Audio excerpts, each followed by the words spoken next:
А? Какъв зоб бе, човек? Зоб има ли тук? Какво става? Съм пил. Не си пил, окей. Само къде си не доспал, така ли? Само съм не доспал. Ама не съм пил. Не съм взимал наркотици. Ама аз в принцип не взимам. Това ако бях печенце, сега шаха да ме бъти да ме бият. Закъснял съм с бая време.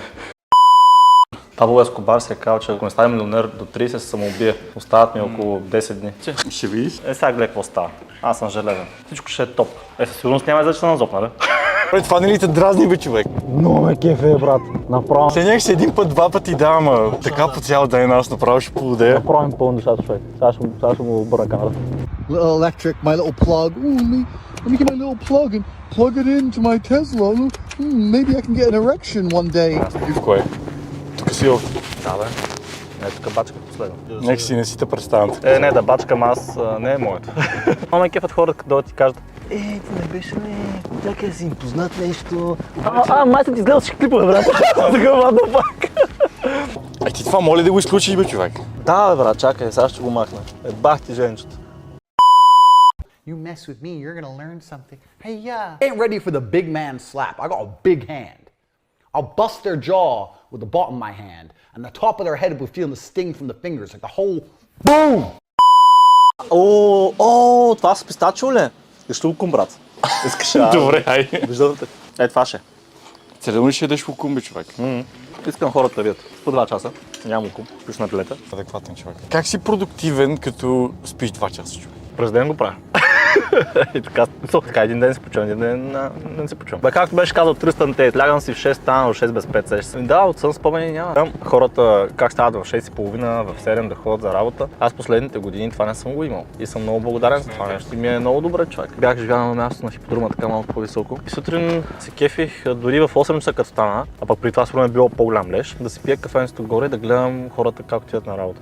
И си казвам, аз можеше да съм това. Аз съм го казвам с цел, нали, да им стане гадно на хората, аз го казвам с цел да им стане хубаво на мен. Такъв гледам го и съм такъв. Представяш ли си сега да не съм с това кафе тук, да не съм на тераската, на слънце да ми пече и да ми е хубаво, ами да трябва хубава работа, човек, в 6:30 и това да не е изключението, това да е абсолютно всяка сутрин.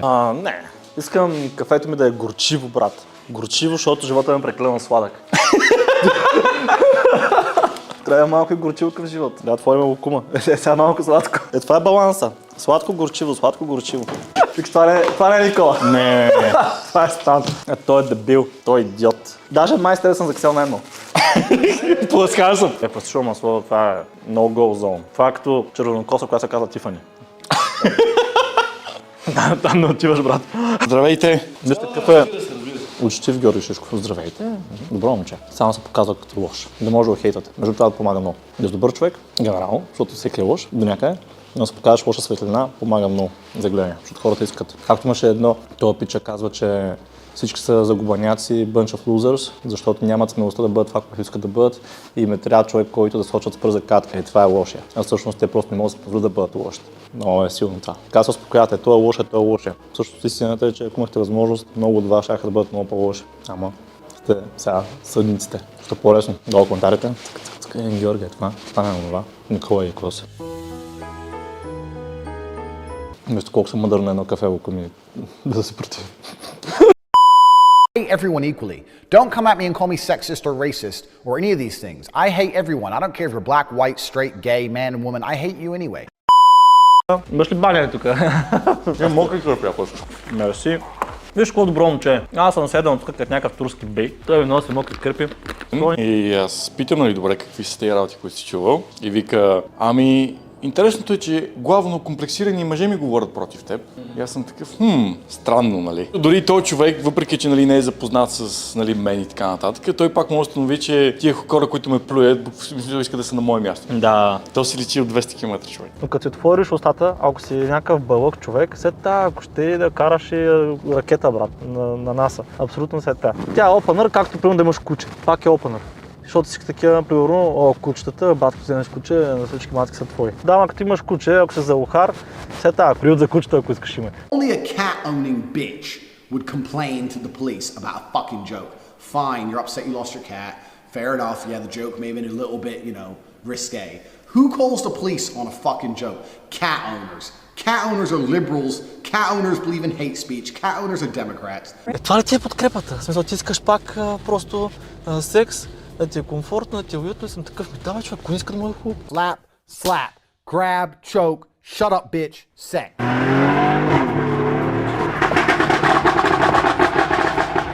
Коста!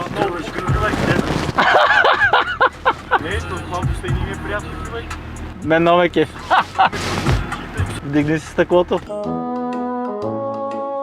I mean, if you're a really good friend, no, not even if you're a friend. You better, if you're my friend, you just can't be a pussy. Ето, значи Шишков е и мъжен мразец. Зоб, гигазоб. Като те бяха те, как не се казваше, бе? Където ПАААА! Сеща се, бе? Ай, където се казват пишката, бата, как се казваха те, ексибиционисти или какво? Да. Така върви.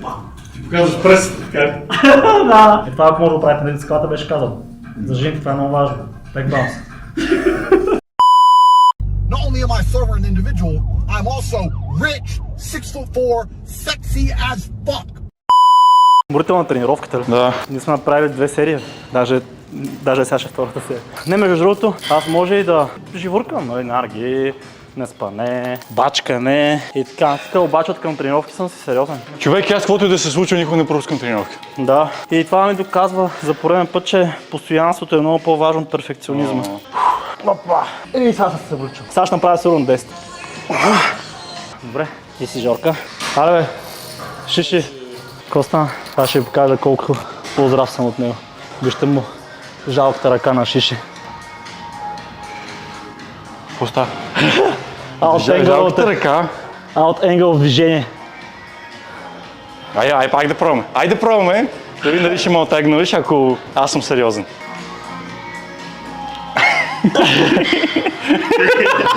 Давай, зобаджи е такъв. Присмял се хърбъл на щърбел, нали знаеш тази поговорка. Сега ще разберем. Ти му да я призна, че си на хормон. Виж го. Ето тук се бия зоба. Ти е толкова. Това ли ти беше? Стига, не искам повече. Не искам повече. Не мога. Шишто е. Аре, чатър, ще правим OnlyFans. Добре, как ти? Traffic's going this way. The traffic stopped. Traffic, she comes out, instead of just turning right and going on her way, she comes and just crashes into this car. And I sat there and I thought, how are women allowed to drive? Мога каже, чай сега, ти си имаш приятелка, пипичета, що ще проучваш въобще и нещо такова. Така. Сега, да поразсъждаваме малко. Това е мейтинг стратегията на жените. Мейтинг стратегията на жените е да бъдат всъщност пасивни. Те чакат да бъдат апрочнати. Тоест, ще направя аналогията между лъва и газелата. Жените са газелата. Те от тях да бъдат хванати от лъва, се иска просто да бъдат на поляната. Не им трябва да апрочват лъва, не им трябва да четат за това какво се иска като ловуваш. Кога да бягаш, кога да пресрещнеш, кога да се скриеш. От тях се иска просто да присъстват. Тоест тяхната игра е пасивна на жените. Мейтинг стратегията на мъжете е активната стратегия. Тоест ние сме те, които трябва да апрочват, да ловуват. Когато един мъж си хване една жена, от мъжа се очаква да спре да апрочва, т.е. да спре да ловува. Обаче мейтинг стратегията на жените никога не свършва, тя никога не спира. Ако продължава да има Инстаграм, тя се е на полето, сеща се. Да. Или по тая логика, ако от един мъж искаме да спре да апрочва като е във връзка, окей, жената не трябва да е на полето. Никакъв е Инстаграм. И сега жените ще кажат, ама аз нямам Инстаграм с цел да ми пишат мъже. Това е абсолютно без никакво значение. Той газелата не е с цел на полето да изядат, нали? Да. Ама на пати ядат.